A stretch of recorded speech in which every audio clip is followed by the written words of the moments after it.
Well, good evening, ladies and gentlemen. My name is Ed Hearn. I'm the president of St. Augustine High School. And while I introduced myself at the Get Acquainted party just a few days ago, I would like to just introduce myself and then we'll have a prayer. And wow, this is so different from what we've ever done before. To have an empty theater when last year we had a full theater is quite remarkable. So please stay with me. This is going to be really different from what we've ever done before. It may even sound a little weird to you, but it's something that is very important that we do tonight, because what you're going to learn tonight is the state of the school. You're going to learn how we finance this great school. So before we get started, you're going to find that St. Augustine, the great Bishop of Hippo, in his Confessions, in just a remarkable book about his path and journey to God, he said right in the very beginning of the book, he said, "You've made us for yourself, O Lord, and our hearts are restless until they rest in you." So I'd like that to be our prayer tonight. So I'll say the first part.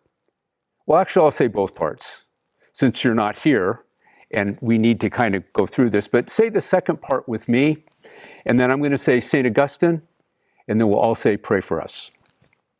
So, in the name of the Father, the Son, and the Holy Spirit, you have made us for yourself, O Lord, and our hearts are restless until they rest in you. St. Augustine, pray for us. Thank you.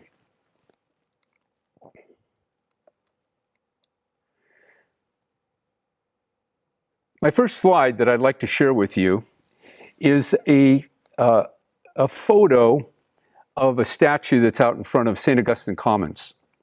And the statue is 5th century theologian, bishop, teacher, as he's depicted in this statue, and a 21st century student.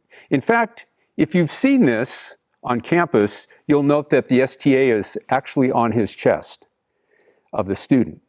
And we have the great Bishop of Hippo holding a book with the words "Tole Lege," which is the seminal moment of his conversion. And while I won't go into that tonight, it's important to know that he is addressing this young man who is sitting on some rocks, and on the book that is open in front of him, it says, "One in heart and mind on the way to God." Now that is absolutely one of the most important things, and a great takeaway from tonight is just that we usually find God in almost every circumstance the way Augustine found God, and that is through our friends. So this boy, listening to the great bishop, is actually being instructed possibly on God and how he came to know God through his life. When I began my president's tenure here in 2006, I found a very different school than we have today, 15 years later, actually in the 15th year of my presidency. And I had certain goals that it was very important to me that we kind of take a broad brush and focus on a lot of different things. One was competitive salaries, keeping tuition growth to a minimum, trying to discover and find more financial assistance, complete phase 1, which is, it actually came online the very next year. So when I arrived on campus, the campus was the old campus. And I lived on that campus for a full year. And while it was ancient and while it was loved, it was time for it to go. Remodel of Vasey Hall, our original building. That took place at almost the same time of the first phase, which was Villanova Hall and Mindel Hall. Build a larger endowment, which we're currently on pace to do. Continue to grow the academic program, which has happened. Continue to grow campus ministry programs, which flourishes on campus and did in those days. We're just doing it with a little bit more every year. Build a stronger athletic program. In 2005, we were pretty much Division III, Division IV. Now our teams play for Open Division championships and Division I championships. Enhance the brotherhood, which is a tradition that goes back to 1922. Enhance the Augustinian charism at Saints. Being the first head of school that is a non-Augustinian, quite a challenge. Yet, we have accomplished that. Grow the giving base at Saints. We had a lot of buildings to build. We had a three-phase master plan that had to get accomplished. Re-engage the alumni. In many cases, we had very sketchy records on our alums at that time. Strengthen the board of directors. And then, once they're with us, encourage them to do more and to be more a part of our program. Now, on this slide that I'm showing right now is a slide that is a little different than the campus that I saw when I arrived in 2006. To the left is the old campus, and you'll see Bancroft Street runs right through the middle of campus.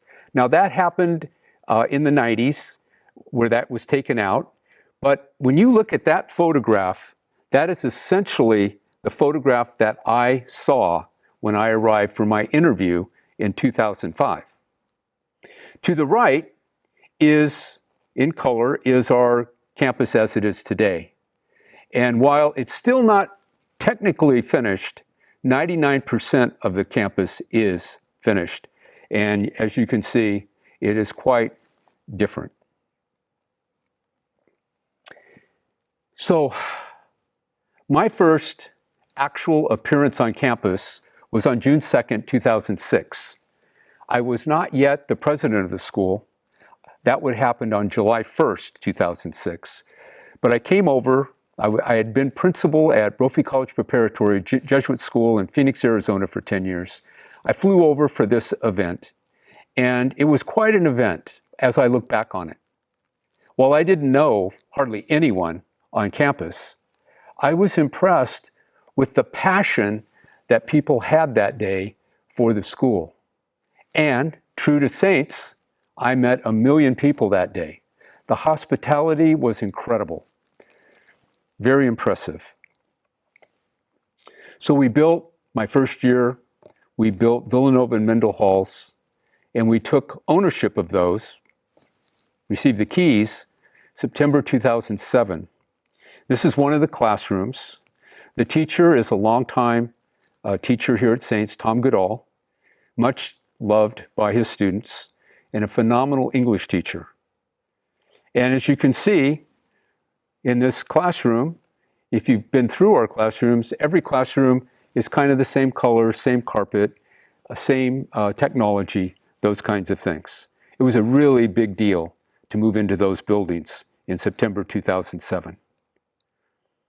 At the same time, that summer, we redid Vasey Hall at a cost of about a little over $1 million.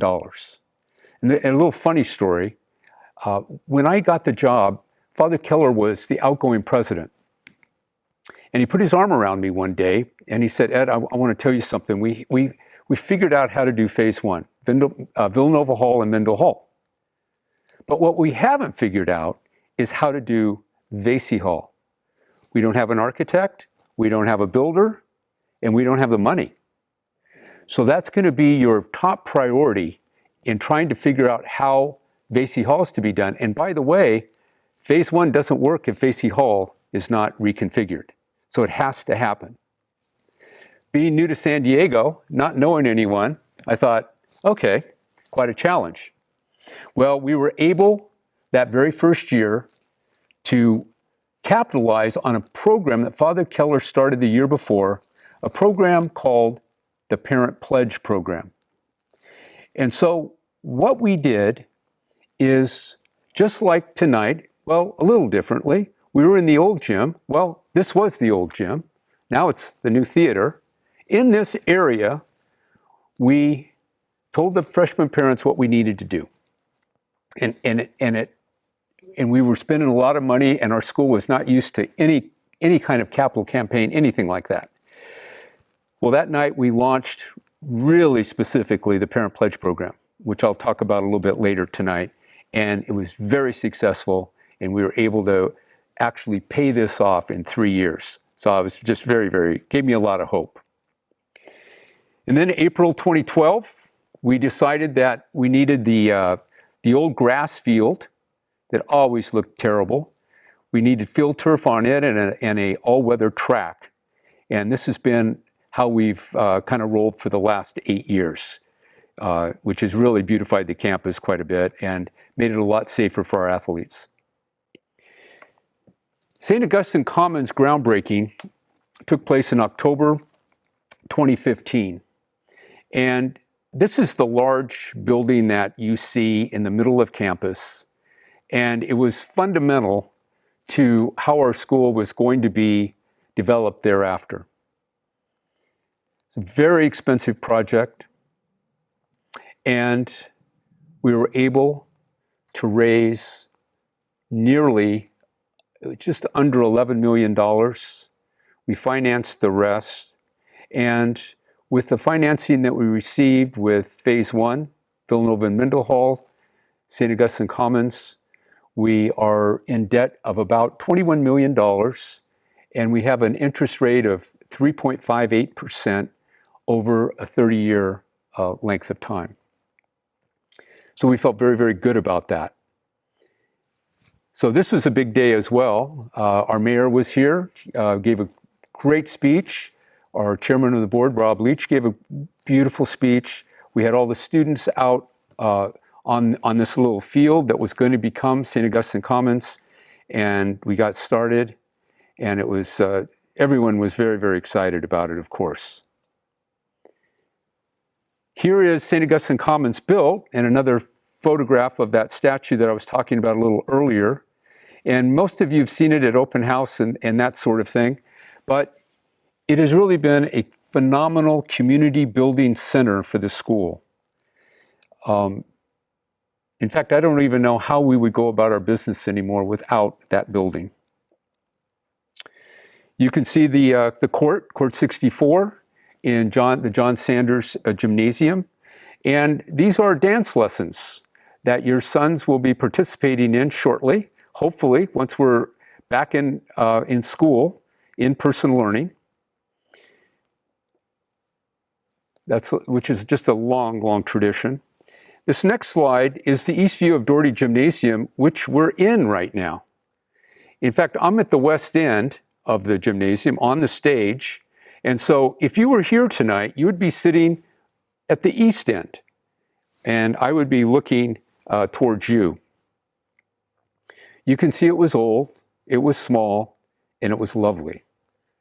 In fact, it was an awesome place to watch a basketball game or a volleyball game.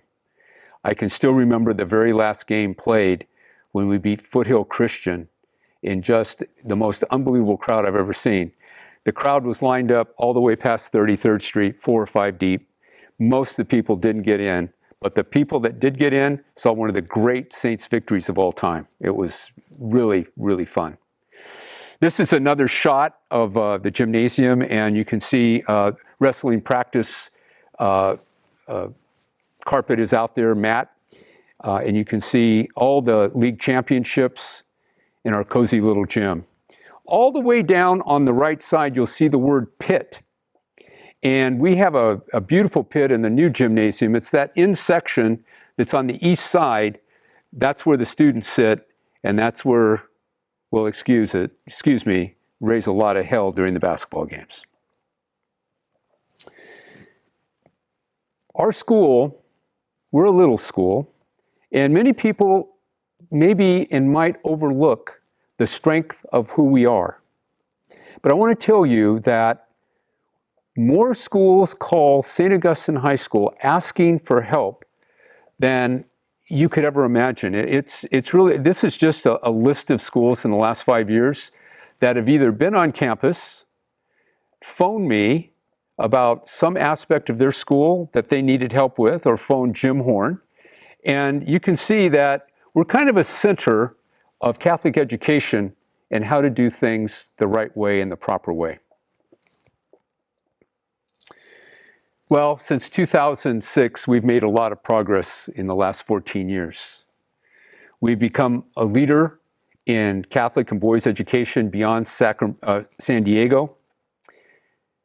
Our teachers and administrators are noted presenters at the International Boys' School Coalition, the Augustinian Secondary Education, and the National Catholic Educational Association conferences. We started robotics, music technology, the history of San Diego, crime scene investigation, all kinds of things in our unbelievable state-of-the-art intercession program.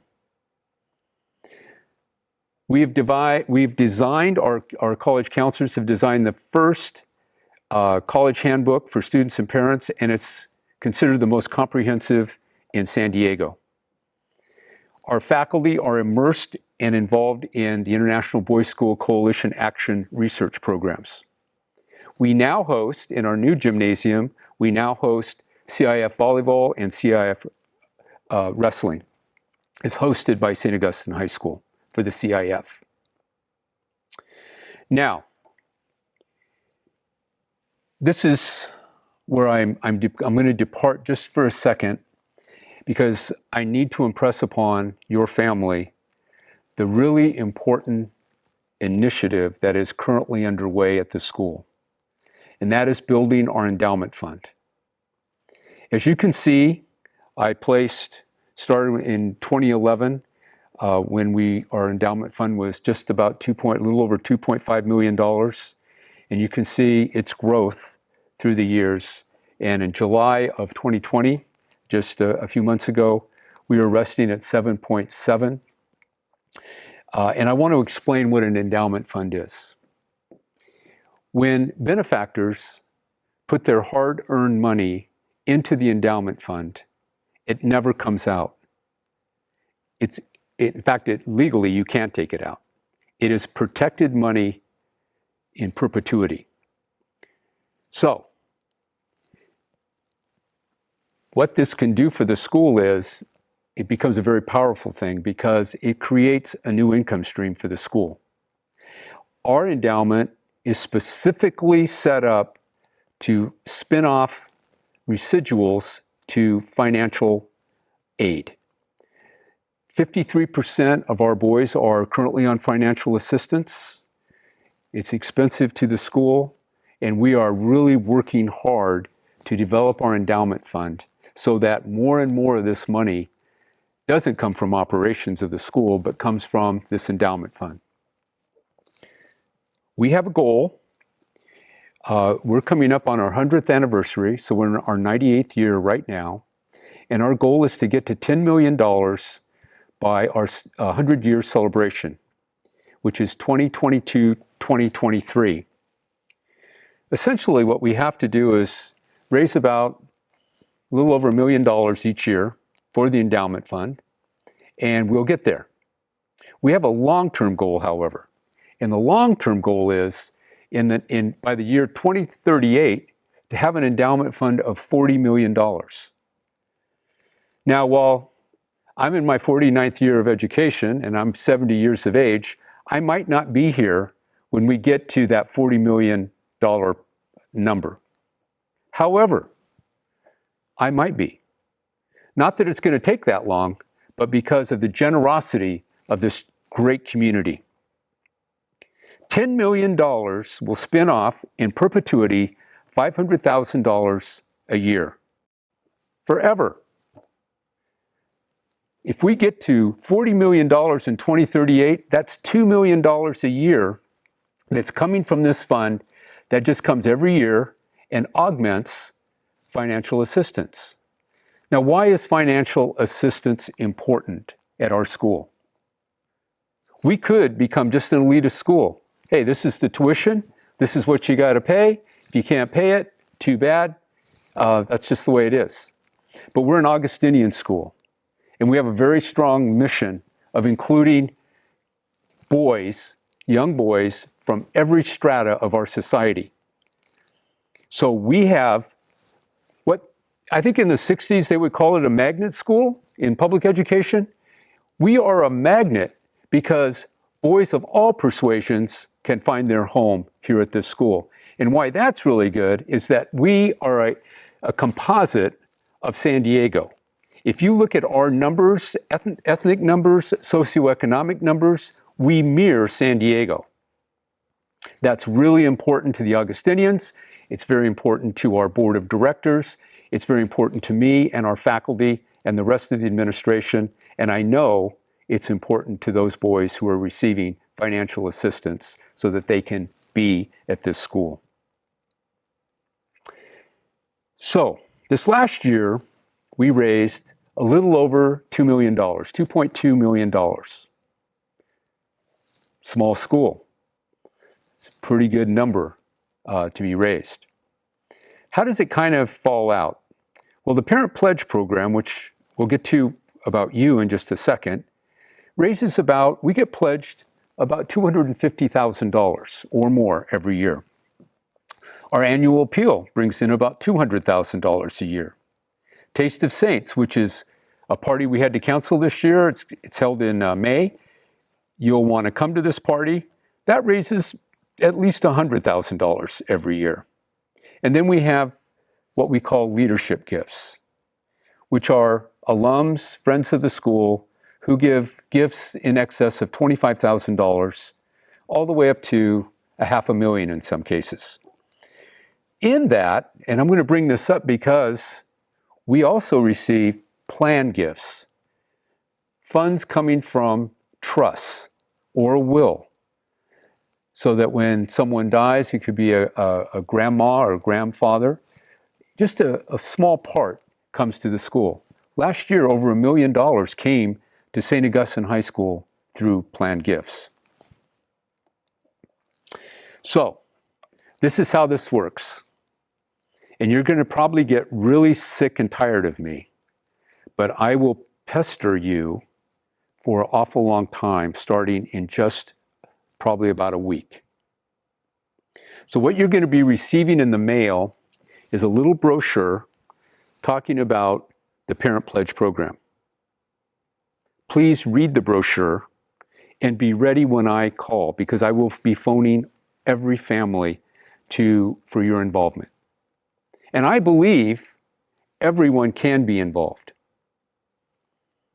So, we don't do bake sales at St. Augustine High School. What we do is we tithe. We tithe anywhere from $10 a month up to $1,000 a month one year. A person was able to do that. So, kind of like the adage in, I think it's St. Paul, in which they were kind of setting up the first Christian community to give from your success. Everyone is in a different place. I understand that. We understand that. But we also believe that to be a great community, and we have great opportunity if we have parents fully involved in this school operation. And that's what I'm asking you to pray about in the next week. Pray about your involvement. Could you give $10 a month for 12 months, for 4 years? Kind of see what that actually represents. $450,000. $25 a month. $100 a month. All the way up to $200 a month. Last year, we had two $25,000 pledges, $5,000 a month. So, give what you can, and we're going to be great. But we do need to have you consider a gift to this great cause, which is St. Augustine High School. You're going to find out in just the next few weeks, once we get into in-person learning, that this place will take hold of your family like no other institution ever has. And as we talked about at the Get Acquainted video, get involved. Find your new friends for a lifetime. They're right here at this school. Help the school achieve great goals, because we have great goals. What you're seeing on campus today, we can't even envision what the next school will look like in 20 to 30 years. But it's going to be great because of your involvement. There are a lot of parents who have been involved in this program over the last 15 years. And we have been able to accomplish, as you can see from my presentation, a tremendous progress that we've been able to make. So please be part of that. Welcome to St. Augustine High School, and I look forward to meeting you in person when we can finally get together, maybe have a glass of wine or a beer or water, whatever. Thank you.